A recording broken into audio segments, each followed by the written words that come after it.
카카오가 SM 엔터테인먼트 주식을 공개 매수하기로 결정하면서 하이브와의 전면전이 시작됐습니다. 이미 수천억 원을 들여 SM 인수전에 발을 담근 하이브의 반격 여부에 관심이 쏠리는 가운데 주주총회를 대비한 양측의 여론전이 본격화하고 있습니다. 제롬 파월 미 연준 의장의 의회 연설이라는 초대형 이벤트를 앞두고 전 세계 증시가 숨죽인 하루를 보냈습니다. 파월 의장의 발언에 이어 이번 주말 나오는 미국의 고용 보고서까지 시장의 관심이 집중되고 있습니다.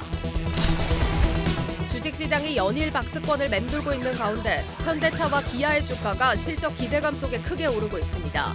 자동차 판매 호조에 우호적인 환율까지 더해지면서 증권사들은 잇따라 목표 주가를 높이고 있습니다. 대우조선해양이 지난해 예상보다 큰 1조 6천억 원의 적자를 내면서 인수에 나선 한화그룹이 당혹감을 감추지 못하고 있습니다. 예정대로 2조 원을 투입해 자본을 확충한다 해도 재무구조 정상화까지 난항이 예상됩니다.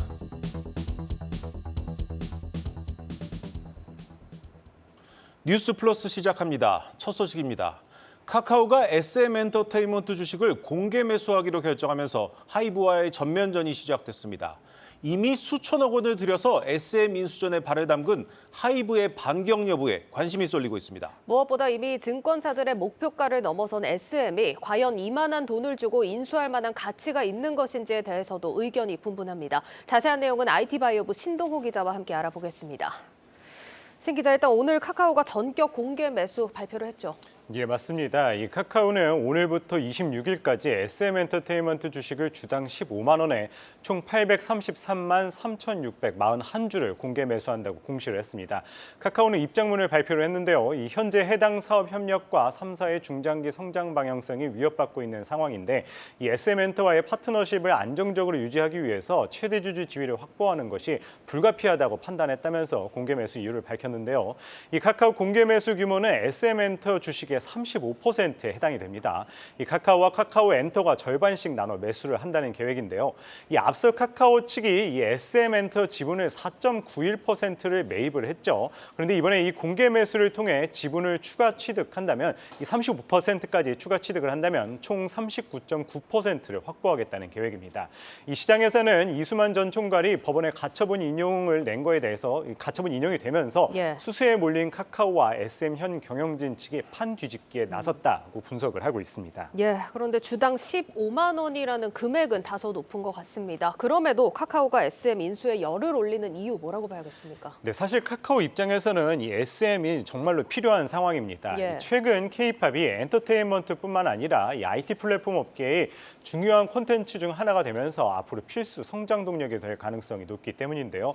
이 사실 카카오 엔터는 현재 영상 콘텐츠 배우나 매니지먼트 회사, 또 글로벌 웹툰, 웹소설 플랫폼 등을 거느리고 있죠. 하지만 상대적으로 이 K-팝 분야는 부족한 것이 사실입니다. BTS나 블랙핑크와 같이 핵심 아티스트 IP 파워가 아쉬운 상황입니다. 이 플랫폼을 가지고 있는 카카오 입장에서는 더 큰 글로벌 시장 공략을 위해서 이 K-팝을 대표하는 그룹들을 대거 보유한 SM과의 전략적 제휴가 꼭 필요하다는 것이 업계의 분석입니다. 그렇다면 SM 입장도 한번 좀 보겠습니다. 이제 그동안 카카오를 지지해온 만큼 SM 측 역시 좀 환영하는 분위기겠죠? 네, 맞습니다. 일단 SM 환영한다는 입장입니다. 오늘 이 입장문을 발표를 했는데요. 이 카카오의 공개 매수 발표에 최적의 파트너라면서 지지를 표명을 했습니다. 적대적 M&A를 통해서 SM 이사회를 장악하려는 하이브와 달리 SM 고유의 전통과 정체성을 존중을 하고 또 자율적 운영과 아티스트의 이제 주체적 활동을 보장하면서 오는 31일 주주총회에서 SM 경영진이 추천한 독립적 이사회를 지지하는 카카오가 앞으로 이 SM 3.0의 성공적인 이행을 위한 최적의 수평적 전략적 파트너라고 밝혔습니다. 네, 지금 이 상황에서 가장 이제 당혹스러운 건 역시 공개 매수에 실패한 하이브일 것 같습니다. 결국 이제 하이브가 이 맞불을 놓느냐가 이 최대 관전 포인트가 될 텐데 어떻게 전망되고 있습니까? 네, 맞습니다. 일단 이번에 카카오 발표에 대해서 하이브의 고심이 점차 깊어지고 있습니다. 법원의 가처분 인용 발표에 한숨을 돌렸지만은 다시 발등에 불이 떨어진 상황입니다. 이 공개 매수에 실패하면서 아직 SM 지분을 15%밖에 확보하지 못했기 때문인데요. 여기에 SM 경영진과 행동주의 펀드, 온라인 등 일부 기관 투자자들의 지지를 받는 카카오가 공개 매수에 나서면서 수세에 몰릴 수밖에 없는 상황입니다. 이 하이브 내부적으로도 일단은 이번 내용을 내부 논의 중이라면서 신중한 입장을 보이고 있습니다. 현재 하이브가 확보한 이 SM 지분은 15.78%에다가 풋옵션 물량까지 인수한다고 해도 19.43%에 불과합니다. 안정적으로 경영권을 확보하기 위해서는 추가적으로 10% 이상의 추가 매입이 필요하다고도 증권가에서는 보고 있습니다. 하이브는 최근 공개 매수를 시도한 만큼 이 자본시장법상 6개월간 블록딜 방식의 자금 조달은 어려운데요. 그래서 일각에서는 하이브가 이 카카오의 맞불을 놓기 위해서 이 추가 공개 매수를 할 가능성을 높게 평가하고 있습니다. 다만 카카오가 현재 공개 매수를 진행하고 있는데 이 같은 기간 내에 하이브가 과연 공개 매수를 할 수 있는지도 궁금할 텐데요. 예. 전례가 없기는 하지만 금감원 취재 결과 제도적으로는 아무 문제가 없다는 답변을 받았습니다. 예, 그러면 지금 상황에서 하이브가 맞불을 놓으려면 카카오가 제시한 15만 원이나 그 이상이 돼야 하는 겁니다. 문제는 자금력일 텐데 하이브는 자금이 충분한가요?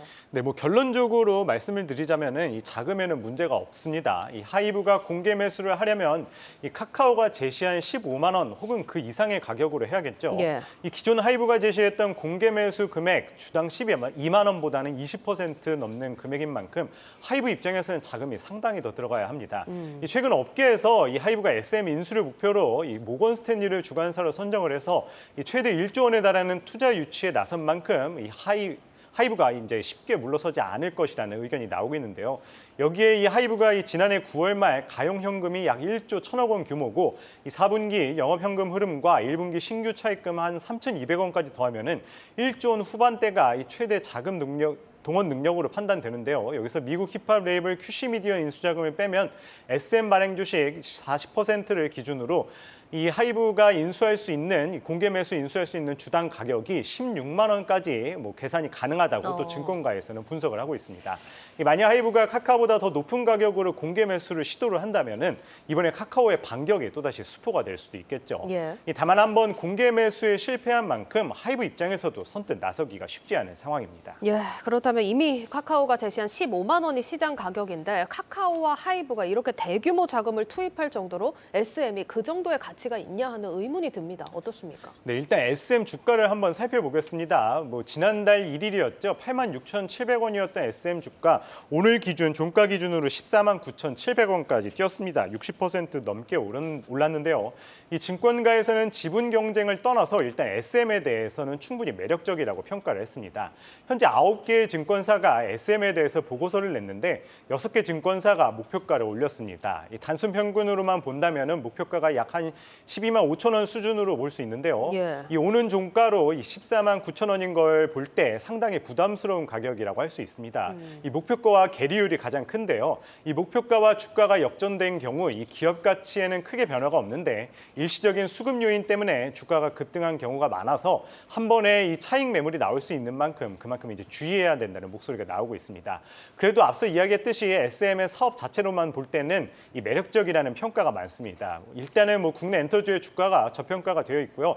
SM 자체로만 봐도 올해 아티스트의 활동 강화라든지 최근에 이 라이크 기획 계약 종료 등의 경영 효율화로 이 외형 성장과 이익률 개선이 구조적으로 진행될 것이라는 이유에서입니다. 또 SM은 엔데믹 효과로 양호한 지난해 실적을 거두기도 했지만 특히 최근에 SM이 발표한 SM 3.0의 일환 중 하나인 멀티레이블 프로듀싱 체제가 이 본격적으로 자리 잡으면서 다양한 이 IP 개발과 확장이 가능할 것으로 예상이 되면서 이 IP를 활용한 수익화 전략도 가속화될 것이라고 또 증권가는 분석을 하고 있습니다. 결국 이제 하이브와 카카오를 제외한 SM의 나머지 굵직한 주주들이 변수가 될 것 같습니다. 이들이 누구의 손을 들어줄지도 큰 영향을 미칠 것으로 보이는데 어떻게 좀 보고 있습니까? 네, 맞습니다. 일단 표를 보면은 이 SM 주요 기관 투자자는 국민연금공단이 약 4.32%, 컴투스가 4.2%, KB자산운용이 약 3.83%로 볼 수 있습니다. 이 세 곳의 이 지분만 합쳐도 12%가 넘죠. 특히 국민연금의 현재 보유 지분은 4.32%지만 이달 말일 예정된 SM 주총회에서 행사 가능한 의결권 지분은 8.96%에 달하는 만큼 중요합니다. 여기에 이 SM 경영진과 우호 관계인 얼라인 파트너스가 또 1.1%의 지분을 들고 있고요. 이 때문에 기관 투자자들의 지분 또한 이번 SM 인수에 중요한 변수로 작용할 전망입니다. 그리고 금융당국이 이 하이브의 SM 공개 매수 기관에 이 주식을 대량 매집한 카카오에 대해서 시세 조정 혐의를 들여다보기로 했는데요. 이 하이브의 공개 매수 마지막 날에 SM 주식 105만 주를 매집하면서 이 주가를 끌어올린 게 아닌지 조사에 나선다는 방침입니다. 결국 이제 승부처는 오는 31일 열리는 주주총회가 될 것 같습니다. 양측의 여론전도 좀 가열되고 있는데 어떻게 좀 예상되고 있습니까? 네, 일단 SM의 새 주인의 행방은 여전히 지켜봐야 한다. 이런 목소리가 많이 나오고 있습니다. 공개 매수 결과도 살펴봐야 하지만은 무엇보다 이달 말로 예정된 SM 정기주주총회 판세가 안개 속이라는 이야기가 많이 나오고 있습니다. 현재 SM 이사회 임기가 끝나면서 이 경영진 전원이 교체되는데 이 주총에 출석한 주주 의결권의 과반수를 얻은 후보가 모두 이사로 선출이 됩니다. SM 정관의 이사회 정원을 제한하는 규정이 없어서인데요. 이 결국 하이브와 카카오가 새 이사회에 각각 추천한 후보를 몇 명이나 넣는지가 관건이 될 전망입니다. 여기에 또 소액 주주의 비율도 높죠. 60%를 넘어서 이들이 어떤 선택을 내릴지는 알 수 없는 만큼 카카오와 하이브 양측 모두 소액 주주의 표심을 확보하는 데 주력하고 있습니다. 네, 잘 들었습니다. IT 바이오부 신동호 기자였습니다.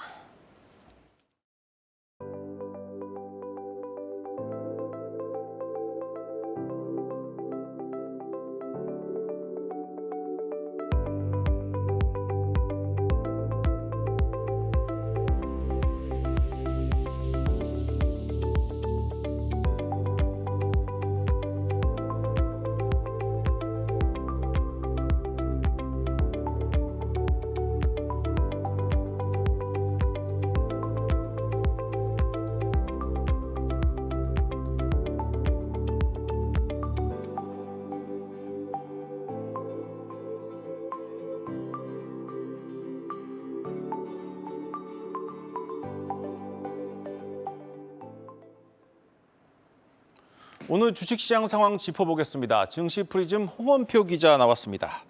앞서서 SM 인수전 저희가 살펴봤는데 오늘 관련 기업들 주가부터 먼저 살펴보겠습니다. 네, 카카오가 SM 주식을 15만 원에 공개 매수한다고 밝히면서 SM 주가가 곧바로 15만 원에 근접했습니다. SM은 오늘만 15% 이상 오르면서 14만 9,700원에 장을 마쳤고요. 카카오와 하이브는 약세를 기록했습니다. 일단 카카오가 3% 가까이 이상 하락한 것에 대해서는 일단 이 공개 매수 가격 15만 원이 좀 비싼 거 아니냐 이런 의견들이 좀 있었고 또 이 공개 매수가 정상적으로 진행된다 하더라도 3월 말 예정된 이 주총 표대결에서 꼭 승리한다는 보장이 없다 이런 일부의 우려도 있습니다. 네. 이제 관건 좀 하이브의 향후 대응이 되겠습니다. 네, SM과 하이브 얘기를 했으니 다른 엔터주 얘기 조금 더 해보겠습니다. 이 YG 엔터테인먼트가 신인 걸그룹을 내놓는다는 소식에 이 주가가 들썩였습니다. 도대체 어떤 걸그룹이길래 나오지도 않았는데 주가가 들썩인 겁니까? 네, YG의 새로운 걸그룹 이름은 베이비몬스터입니다. 블랙핑크 이후에 7년 만에 새롭게 내놓는 걸그룹인데요. 바로 이 그룹입니다. 네. 최종 데뷔 멤버 선발 과정을 이제 담은 영상이 10일에 이제 최초로 공개가 되는데 이 그룹은 한국인 3명과 일본인 2명, 또 태국인 2명으로 구성이 됐습니다. 공식 유튜브 채널에서 이 선발 과정 영상이 순차적으로 공개될 예정인데 벌써 이 채널의 구독자가 120만 명이 될 정도로 팬들의 기대가 굉장히 높습니다. 증권가에서도 지난주에 YG 엔터테인먼트의 목표가를 일제히 올렸는데 기존 아티스트들의 이제 재계약은 좀 불발이 됐지만 이 베이비몬스터의 데뷔가 굉장히 기대된다면서 호평했습니다.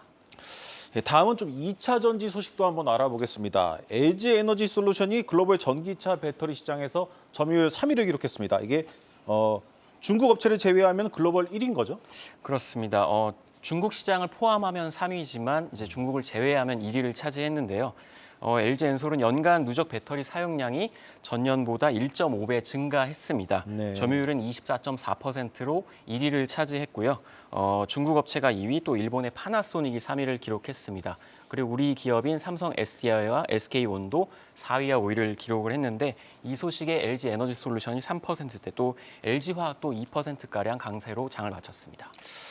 이번에는 최근 오름세를 보이고 있는 유가도 한번 살펴보겠습니다. 어느새 $80를 넘었습니다.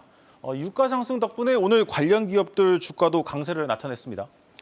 네, 지난 6일 기준 4월 인도분 WTI 가격이 전거래일 대비 1% 가까이 오른 $80.46에 장을 마쳤습니다. 최근 이제 5거래일 연속 상승인데요. 2주 전만 해도 한 $74에 그쳤는데 굉장히 빠르게 이제 올라오고 있습니다. 이 때문에 이제 국내 석유 관련 종목들이 많이 올랐는데 SK 이노베이션 5%대, 또 SOL도 1% 정도 강세를 나타냈습니다. 일단 최근 이런 유가의 상승은 사우디아라비아의 국영 석유업체인 아람코가 아시아와 유럽 주요국에 대한 이 4월 인도비 원유 가격을 올린 것이 영향을 미쳤습니다. 지금 굉장히 가파르게 오르고 있는데 아시아 쪽에서는 배럴당 0.5달러를 올렸고 유럽 쪽에서는 1.3달러를 올렸습니다. 여기에 이제 중국의 경제 활동 재개 그리고 항공유의 수요 증가가 향후에 좀 수요 증가로 이어지면서 앞으로도 유가가 좀 더 오를 것이다 이런 전망이 나오고 있는데요. 한편 이제 공급은 그렇게 늘지 않을 거다 이런 이야기가 나오고 있습니다. 네.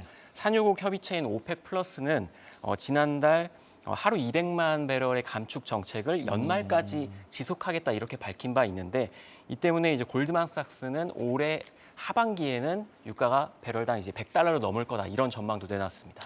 유가 흐름도 좀 관심 있게 봐야겠습니다. 이 끝으로 모두의 관심이 쏠리고 있는 내일의 빅 이벤트 소식도 살펴보겠습니다. 네, 내일은 제롬 파월 연준 의장이 이제 상원의 청문회에 나섭니다. 파월 의장은 우리 시간 내일 새벽 그리고 상원에 나오고 모레는 하원에 나올 예정인데 일단 통화 정책과 이제 경제에 관한 반기 보고를 할 예정이고요. 3월 FOMC에서 금리를 얼마나 올릴지 또 최종 금리 수준이 어떻게 될지에 대한 이제 파월 의장의 발언에 좀 주목을 하셔야겠습니다. 일단 전문가들은 파월 의장이 3월 빅스텝에 대한 언급은 없을 거다 이렇게 좀 전망을 하고 있습니다. 그리고 유럽에서는 4분기 최종 경제 성장률이 발표되고 또 네. 일본은 1월 무역 수지를 발표할 예정입니다. 네, 잘 들었습니다. 증시 프리즘 홍원표 기자였습니다.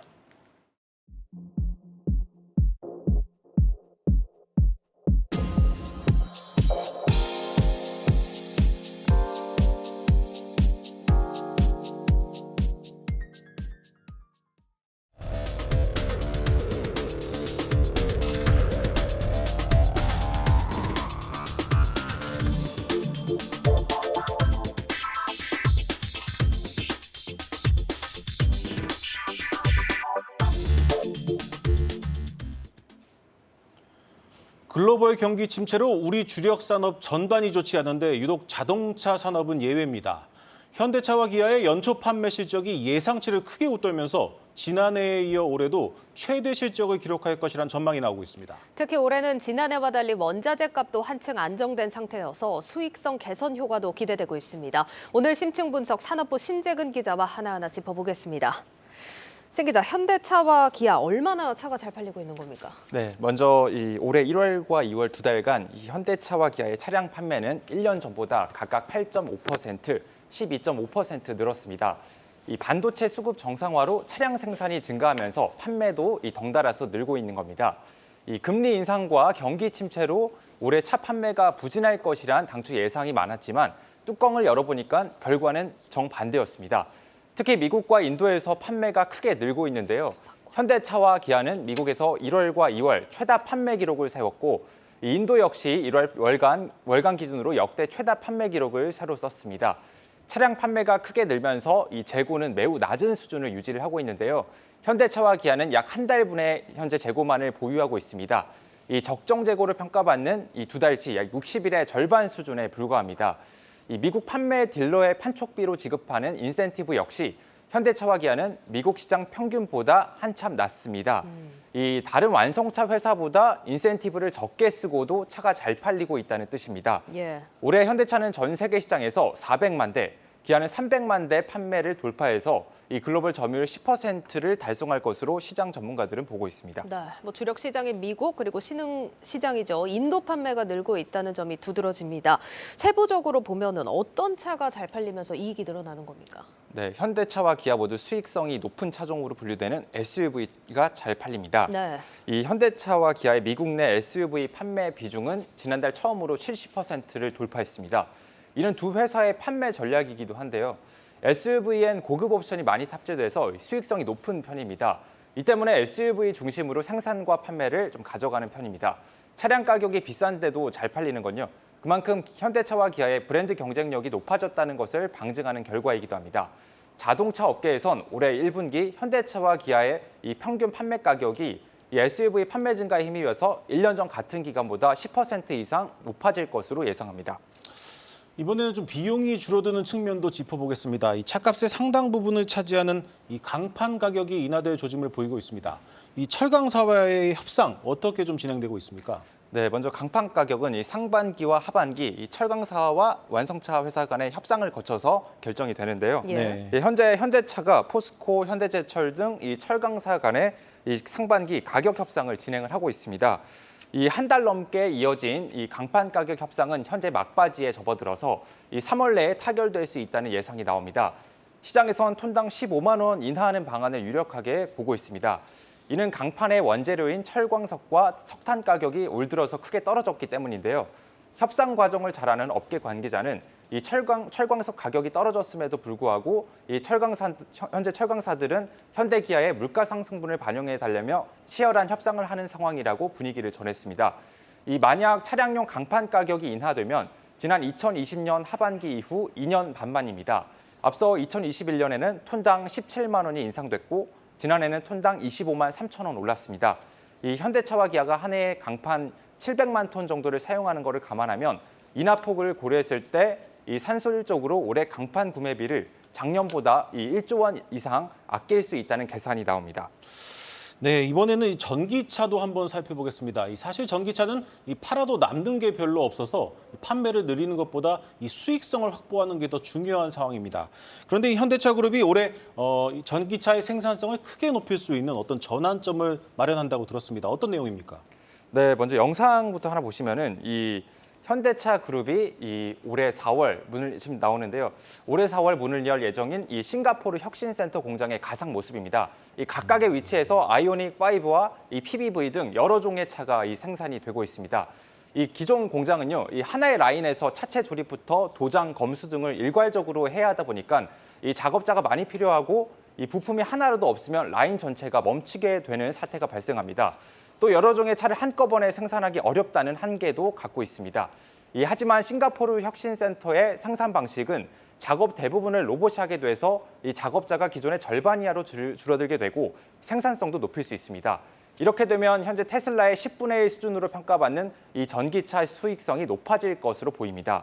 이 공장은 하나의 공장에서 여러 종의 전기차를 생산할 수도 있는데 이 현대차 그룹은 2030년까지 이 30종 이상의 전기차를 출시할 계획을 갖고 있습니다.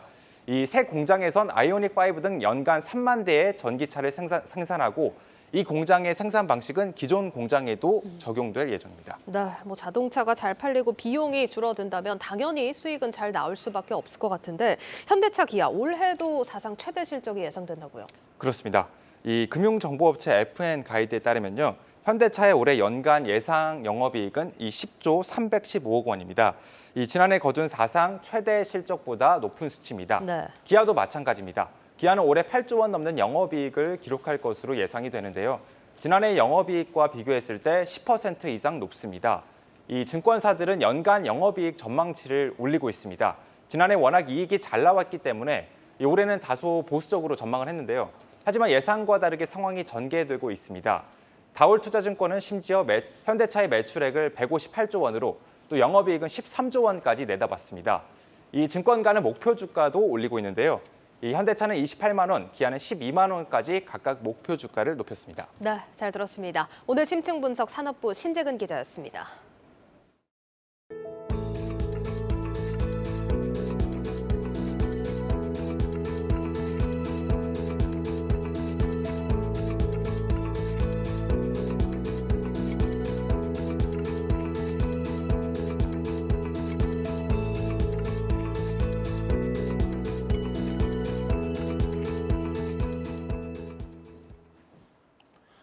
대우조선해양이 지난해 예상을 넘어서는 대규모 적자를 기록하면서 인수에 나선 한화그룹의 고심이 깊어지고 있습니다.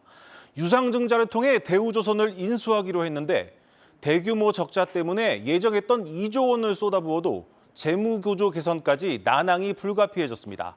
정원우 기자입니다. 대우조선해양은 사실상 자본 잠식 상태며 지난해 3분기 말 기준 부채 비율은 1290%에 달합니다. 4분기에도 예상보다 큰 적자를 기록하며 재무구조 정상화까지 더 멀어졌습니다.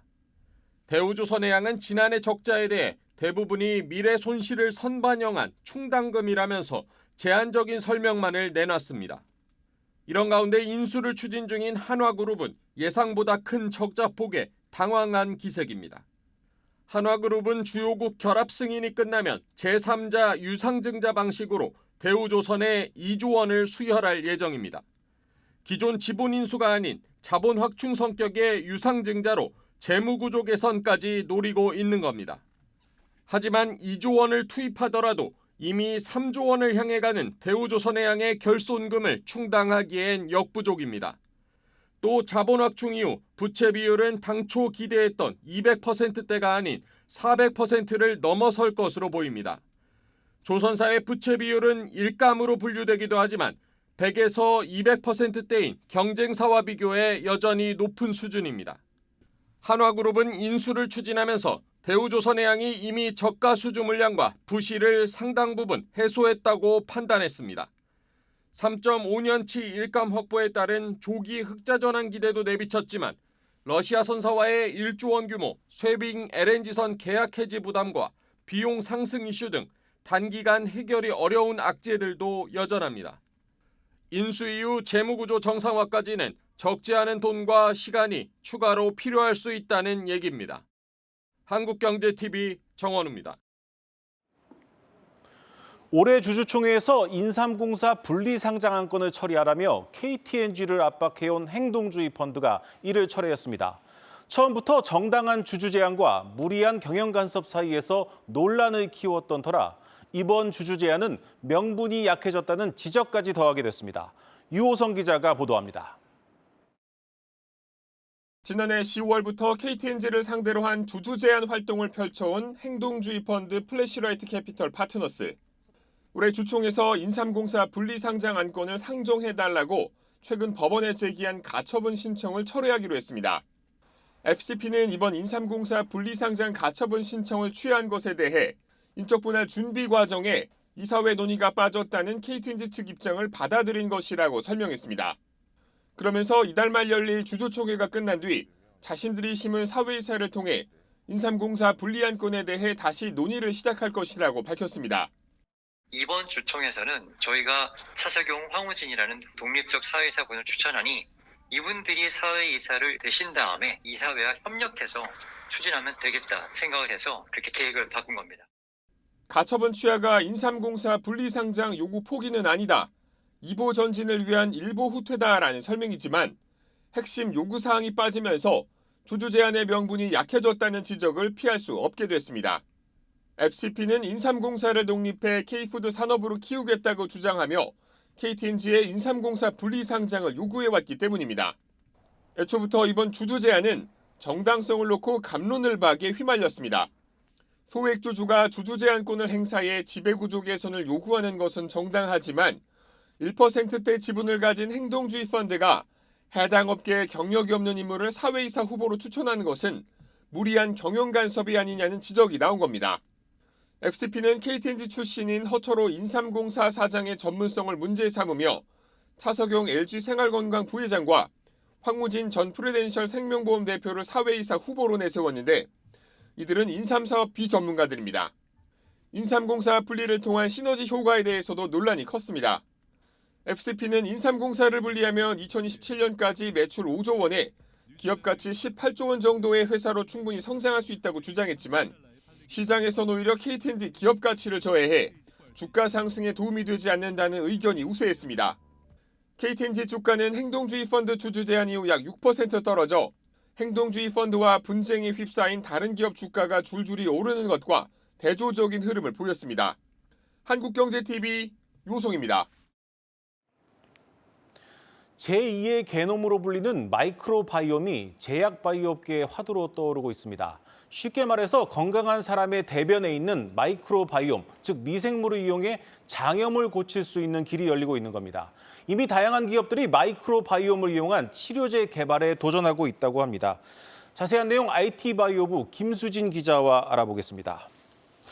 김 기자, 먼저 우선 마이크로바이옴의 정확한 개념부터 짚어보죠. 이 미생물이라고 보면 되는 겁니까? 네, 우리 몸에 사는 미생물이라고 보시면 되고요. 네. 우리가 건강에 좋다면서 유산균을 좀 먹잖아요. 네. 이런 것도 결국 마이크로바이옴의 일종이라고 할 수가 있겠습니다. 네, 이 좋은 균을 먹으면 몸에 좋다. 저도 이 유산균을 챙겨 먹고 있어서 이건 쉽게 좀 이해가 갑니다. 그런데 이게 치료제 역할을 할 수 있다고요? 네, 아무래도 뭐 장이 건강해야 몸이 건강하다 이런 얘기는 들어보셨을 겁니다. 네. 우리 몸에는 이제 100조 개 정도에 달하는 굉장히 다양한 미생물이 살고 있는데요.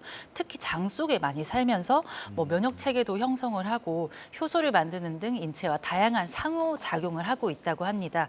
그런데 이제 장내에 나쁜 균이 많이 살면 비만에 좋지 않다거나 혈당에 좋지 않다는 연구 논문이 이미 많이 나왔는데요. 네. 심지어는 뭐 치매 이런 질병과도 연관이 있다고 합니다. 이런 이론을 적용하면 마이크로바이옴이 질병 치료제가 될 가능성이 높다고 볼 수 있는 거죠. 실제로 지난해 12월에는 미국 FDA가 승인한 세계 최초의 마이크로바이옴 신약도 나왔습니다. 이게 제가 앞서 말한 이제 건강한 사람의 변을 이용한 그 치료제입니다. 이게 벌써 치료제가 나왔군요. 네, 그렇습니다. 작년 12월에 이제 FDA에서 승인을 했고요. 네. 다국적 제약사인 페링 제약의 신약 리바이오타입니다. 항생제 투여로 이제 특정 균이 많이 생긴 장염 환자들에게는 대변 이식이라는 이제 치료법이 마지막 희망인데요. 네. 이 리바이오타가 진화된 대변 이식술의 형태를 가지고 있는 치료제라고 보시면 됩니다. 건강한 사람의 변 속에는 건강한 미생물도 많이 사는데 이를 환자한테 주입해서 이제 건강한 장 환경을 만들어주는 거죠. 관련해서 저희가 전문가 인터뷰 준비했습니다. 굉장히 기념비적인 일이 벌어진 거예요.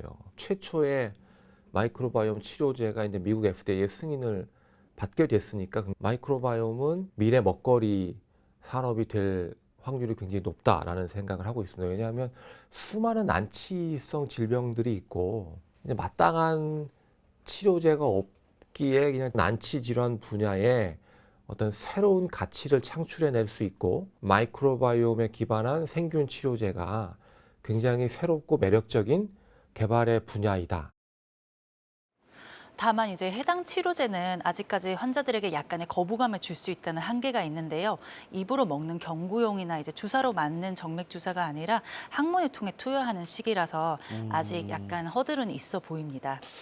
네, 이제 세계 1호가 나왔는데 이제 국내 상황도 좀 궁금합니다. 국내에서도 연구 개발이 활발하다고 알고 있습니다. 어떻게 좀 진행되고 있습니까? 네, 사실 마이크로바이옴이 국내에서 주목을 받은 지는 꽤 됐는데요. 네. 초반에는 잇따른 임상 중단이나 실패 때문에 약간은 분위기가 사그라드는 그런 느낌이 없지 네. 않아 있었습니다. 하지만 최근에는 정부가 마이크로바이옴 연구 개발 사업에 착수한다고 밝히기도 했고요. 다양한 회사가 여기에 뛰어들어서 신약에 도전하면서 활성화되고 있습니다. 당장은 아니겠지만 국내에서도 1호 치료제가 나올 가능성이 있습니다. 네, 그렇다면 이제 구체적으로 국내에서도 이제 마이크로바이옴 치료제를 개발하는 곳들이 있을 텐데 이 대표적인 곳들은 어떤 곳들이 있습니까? 좀 큰 회사를 보면 이제 뭐 CJ 바이오사이언스라던가 셀트리온 등이 있는데요. 네. CJ 바이오사이언스는 폐암을 대상으로 하는 이제 마이크로바이옴 면역 항암제 1, 2상 임상 시험 계획서를 승인받은 상태입니다. 셀트리온은 이제 마이크로바이옴 신약 개발 회사들과 손을 잡았습니다. 네. 파킨슨병 치료제를 만드는 리스큐어 그리고 과민성 대장 증후군과 아토피 피부염 치료제 등을 개발하고 있는 고바이오랩 등과 함께 개발을 하고 있는 상황입니다. 뿐만 아니라 뭐 지노맨 컴퍼니라든지 셀바이오텍, 바이오미, GI 바이옴 등에서 마이크로바이옴 기반 치료제 후보 물질을 연구 개발하고 있습니다. 네, 그렇지만 이제 신약 개발이 늘 그렇듯이 실제로 개발에 성공하기까지는 좀 여러 관문이 있지 않습니까? 특히 투자자들은 좀 옥석을 가려야 할 텐데 어떤 포인트에서 좀 유심히 봐야 할까요? 이제 마이크로바이옴이 그렇듯이 언제나 신약 개발은 이제 임상을 한다고 성공을 하는 게 아니잖아요. 네, 그렇습니다. 근데 마이크로바이옴이 특히 조금 위험 요인이 많은 분야입니다. 네. 미생물이 어떻게 신체를 건강하게 하는지 정확한 기전이나 조합을 이제 밝히기가 어렵거든요. 인과관계를 이제 잘 풀어내야지 치료제로 이제 입증을 할 수 있고 개발도 할 수 있는데 이게 잘 안 되는 편이라고 합니다. 그래서 초반에 임상 실패가 이어진 이유도 여기 있고요. 해당 치료제를 일관성 있게 계속 제조할 수 있느냐, 같은 품질로 이것도 중요합니다.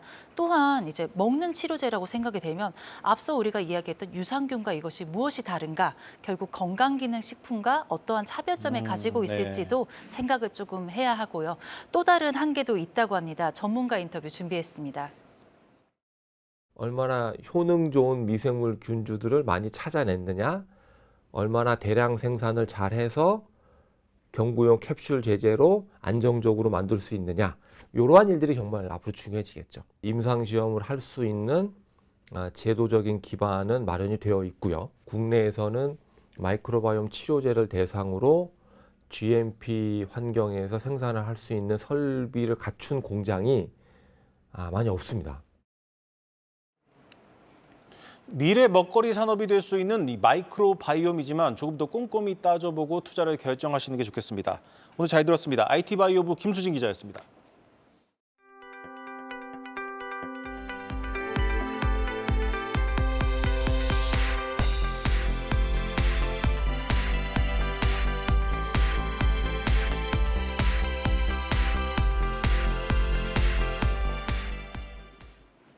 최근 인터넷 은행들의 대출 연체율이 높아지면서 건전성 악화에 대한 우려가 나오고 있습니다. 중저신용자들에 대한 중금리 대출을 적극적으로 늘렸기 때문인데 금융당국이 꼼꼼히 따지는 중금리 대출 목표치를 일부 손질할 필요가 있다는 지적이 나오고 있습니다. 김보미 기자입니다. 토스뱅크와 카카오뱅크, K뱅크가 지난해 말 기준 중금리 대출 공급 목표를 대부분 달성했습니다. 올해는 지난해보다 2에서 5%포인트가량 중금리 대출 취급을 더 늘려야 합니다. 2년 전 당국에 제출한 연간 목표치를 맞추기 위해 매년 중저신용자들을 대상으로 대출 공급을 확대하고 있는 겁니다. 이러한 목표 달성 여부는 향후 신사업 인허가를 받을 때 당국이 눈여겨볼 수 있는 만큼 중요한 지표로 여겨집니다. 하지만 최근 인터넷 은행들 사이에서는 중금리 대출 목표치에 대한 수정이 일부 필요하다는 목소리가 나오고 있습니다. 공급 달성률을 잔액 기준으로 평가하다 보니 분기별 대출 공급 관리에 어려움이 많다는 겁니다. 잔액 대신 공급 총액을 기준으로 하거나 잔액과 공급 총량에 각각 가중치를 두는 방법 등으로 기준을 바꾸는 것이 필요하다는 의견이 나오는 이유입니다. 여기에 연체율 상승 우려가 커지면서 목표치를 한시적으로라도 낮춰줘야 한다는 의견도 있습니다. 저금리 기조일 때 설정했던 목표치였던 만큼 기준금리가 빠르게 오르며 가계 부담이 심화되고 있는 지금 상황에는 맞지 않다는 겁니다. 실제로 인터넷은행 3사의 연체율은 1년 사이에 2배 넘게 올랐습니다. 특히 이제 인터넷 은행 같은 경우에는 중저신용자들이 많이 대출을 받았습니다. 올 연말까지는 기준금리가 계속 오르면서 연체율이 증가하기 때문에 주의 깊게 봐야 되겠다. 인터넷 은행들의 손실 흡수 능력을 진단하고 현재 목표치가 적합한지 재검토할 필요가 있다는 지적이 나옵니다. 중금리 대출 공급 목표치는 현재 올해 말 계획까지 나와 있는 상황. 금융당국은 내년 이후 목표치에 대해선 그간의 실적을 재점검해 계획 수립을 검토한다는 방침인데 최근 이복현 금감원장이 중금리 대출 공급 기준 완화를 검토해 볼 수 있음을 시사하면서 인터넷 은행들의 관심이 집중되고 있습니다. 한국경제TV 김보미입니다. 임종용 체제로 바뀌는 우리 금융지주가 대대적인 인적 쇄신에 나섰습니다. 자회사 9곳 중 7곳의 CEO가 교체됐는데 조직 혁신에 방점을 둔 임종용 차기 회장의 의중이 상당 부분 반영된 결과로 풀이됩니다. 신용훈 기자가 보도합니다. 우리금융 자회사 대표 후보 추천위는 오늘 우리카드와 우리금융캐피탈 등 계열사 CEO에 대한 인사를 단행했습니다. 조직 혁신을 주창해온 임종용 차기 회장의 의중이 상당히 반영되면서 재임 2년 이상 임기 만료 CEO가 전원 교체됐습니다. 우리카드 대표이사에는 박완식 전 우리은행 개인기관 그룹장이 선임됐고 우리금융캐피탈과 우리종금 대표에는 조병규 은행 기업그룹장과 김웅철 외환그룹장이 각각 임명됐습니다. 우리자산신탁과 우리저축은행은 지주의 이종근 전무와 전상욱 사장이, 우리자산운용과 우리펀드서비스는 남기천 멀티에셋 자산운용 대표와 김정록 우리은행 준법감시인이 임명됐습니다. 이원덕 행장의 갑작스런 사의 표명으로 관심이 쏠리고 있는 후임 은행장은 임종용 회장 취임 후 서너 명의 후보를 대상으로 성과평가를 거쳐 뽑기로 했습니다. 한편 우리금융은 지주사를 슬림화해 그룹 조직문화 개혁에 앞장선다는 계획입니다. 이를 위해 지주 임원은 현재의 3분의 2로 줄고 비서실은 폐지되며 전체 인력은 20%가 줄어듭니다. 은행 역시 임원 수를 19명에서 18명으로 줄입니다. 또 중소기업그룹과 연금사업그룹, 기관그룹을 신설해 영업력을 확대하고 상생금융부를 신설해 금융지원사업을 강화하기로 했습니다. 우리금융은 오는 24일 주주총회를 열고 임종용 회장을 최종 선임합니다. 조직 개편과 계열사 인사에서 차기 회장의 색깔이 드러난 만큼 주총 이후 우리금융의 사업구조 개편에도 속도가 붙을 전망입니다. 한국경제TV 신용원입니다. 관치 논란 속에 KT가 차기 대표이사 최종 후보로 윤경림 사장을 선정했습니다. 다가오는 주주총회에서 선임 과정을 문제 삼은 국민연금과의 정면 충돌이 불가피해졌습니다. 자세한 내용 취재기자 연결해서 알아보겠습니다. 정재훈 기자 전해주시죠. 네, KT 차기 대표이사 최종 후보자로 윤경림 KT그룹 트랜스포메이션 부문장 사장이 선정됐습니다. KT 이사회는 오늘 오후 차기 대표이사 후보자 4명에 대한 면접을 진행한 결과 윤 사장이 최종 후보로 뽑혔다고 밝혔습니다. 이사회는 윤 사장이 디지털 전환 전문성을 갖추고 주주 가치를 높일 능력이 있는 적임자라고 강조했습니다. 당초 구현무 대표가 연임 의사를 밝혔지만 KT 최대 주주인 국민연금과 정치권의 반발에 부딪혀 무산된 바 있습니다. 면접 대상자로 오른 4명의 후보도 모두 전현직 KT 출신이라는 점을 근거로 정부 여당에게 이권 카르텔이라는 비판을 받기도 했습니다. 이에 최종 후보자 선정 막판까지도 변수가 작용할 거라는 관측이 있었지만 KT는 CEO 후보 선임을 강행했습니다. 윤경림 사장이 최종 후보자로 선정됐지만 CEO 선임 절차가 모두 끝난 건 아닙니다. KT 차기 대표이사 후보자는 이달 말로 예정된 정기 주주총회에서 승인을 거쳐야 합니다. 여기서 과반의 찬성표를 얻어 가결되면 새 대표이사 임기가 발효돼 2026년 3월까지 3년간 KT를 이끌게 됩니다. 그러나 구대표 연인의 반대 의사를 밝혔던 KT 최대주주 국민연금이 절차상의 문제를 근거로 반대표를 던질 가능성이 높습니다. 특히 윤 사장은 여당인 국민의힘이 실명을 거론하며 구현모 대표의 아바타라고 지적한 인물입니다. 각각 2대, 3대 주주인 현대자동차 그룹과 신한은행은 구대표의 우호 지분으로 평가받았지만 어떤 선택을 할지 장담할 수 없습니다. 만약 주주총회에서 승인을 받지 못하면 KT 대표이사 자리는 공석이 됩니다. 이 경우 탈통신을 밀어붙인 KT의 사업 전반에 차질이 불가피합니다. 지난 2013년 당시 이석채 KT 회장이 중도 사퇴하면서 표현명 사장이 대표이사 권한대행을 맡은 바 있습니다. 지금까지 뉴스 콘텐츠국에서 전해드렸습니다.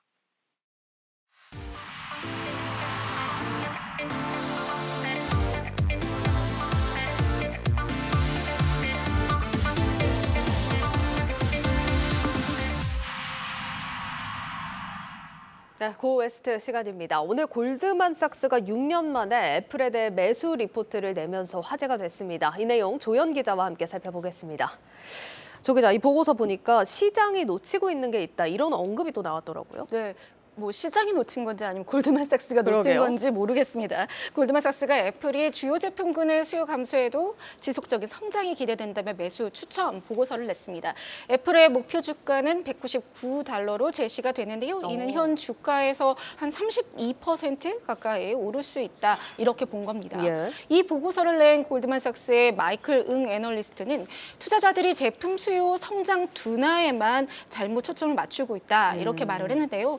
그는 고급화 전략으로 브랜드 충성도가 높은 고객들을 갖고 있는 만큼 애플이 경쟁사 대비 유리한 입장이다, 입지다, 이렇게 얘기를 하면서 특히 서비스 부분이 앞으로 애플의 성장을 이끌 것이다, 이렇게 설명을 했습니다.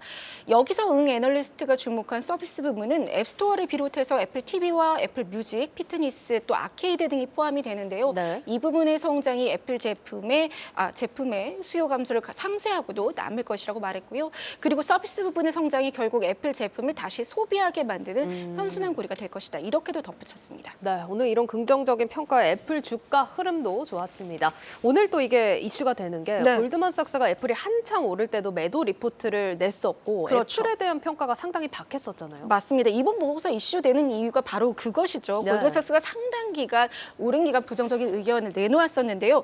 메가캡 중에서도 사실 대장주 아닙니까, 그렇죠. 애플이. 그런데 이 매수 리포트를 골드만삭스가 냈던 게 2017년이 끝입니다.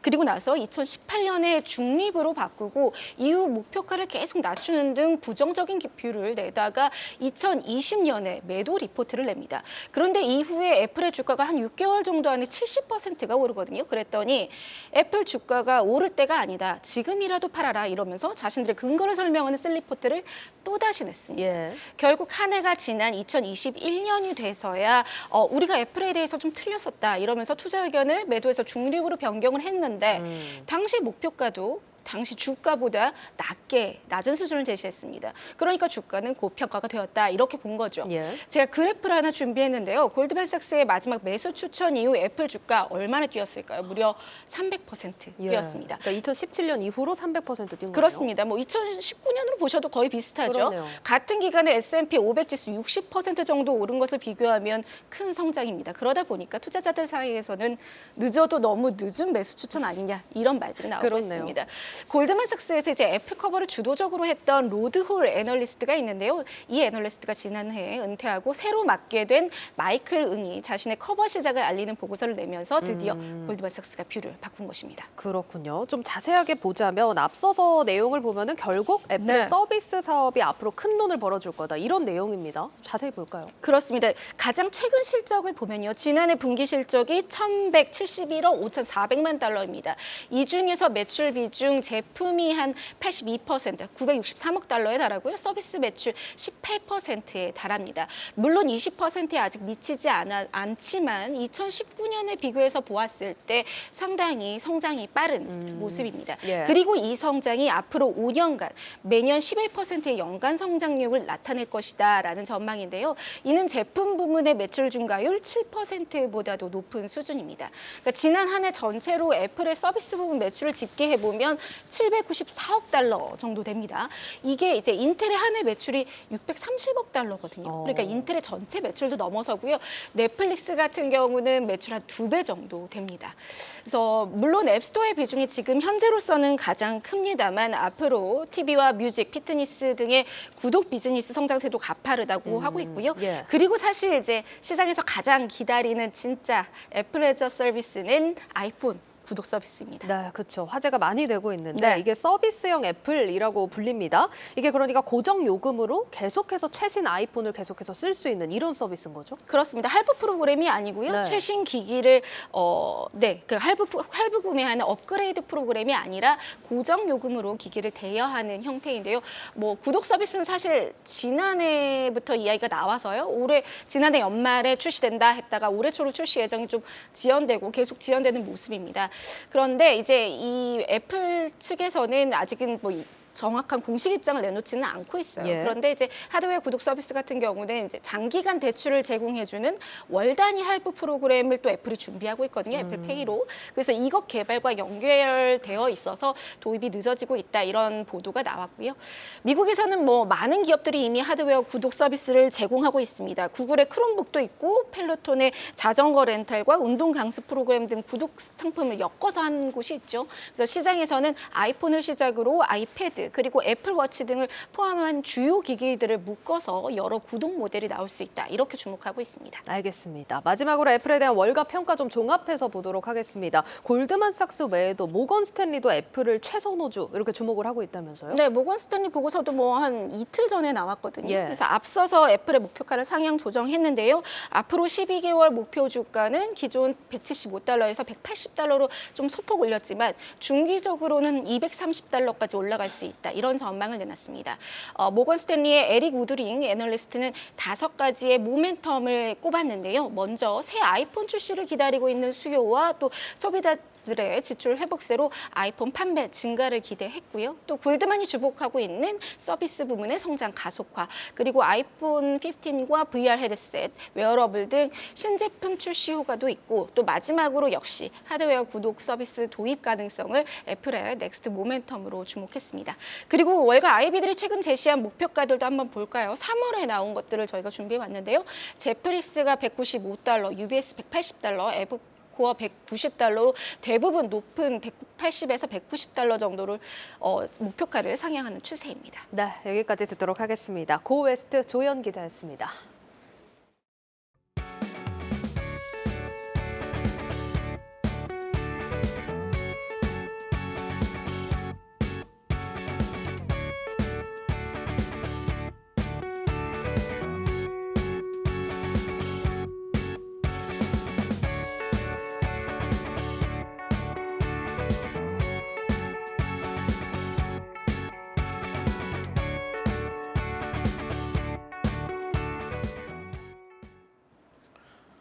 한국경제TV가 상상인 그룹 한국여자프로골프투어와 손잡고 올해 10월 공식 골프 대회를 개최합니다.